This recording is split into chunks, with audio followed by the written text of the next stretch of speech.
চাই যে এই 9 বছরে সবকিছুর একটা নির্দিষ্ট সময় থাকে, ধূমকেতুরও একটা নির্দিষ্ট সময় এসেছে, সেটা রিলিজ হচ্ছে।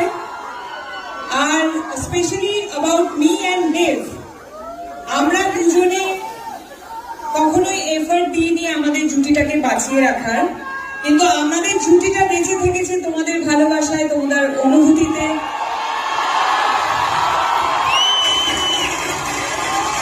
তোমাদের কান্নায়, তোমাদের হাসিতে, তোমাদের রাগে, তোমাদের সমস্ত অনুভূতিতে আমরা থেকেছি। তার জন্য অনেক অনেক অনেক ধন্যবাদ। Thank you.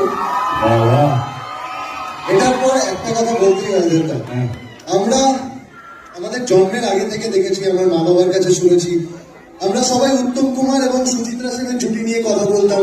ওনারা একসাথে প্রচুর সিনেমা করেছেন। তারপরে আমরা দেখেছি বোম্বাদা আর ঋতুপর্ণা সেনগুপ্ত, ওনারাও 50-60টা সিনেমা একসাথে করেছে। তারপরে এত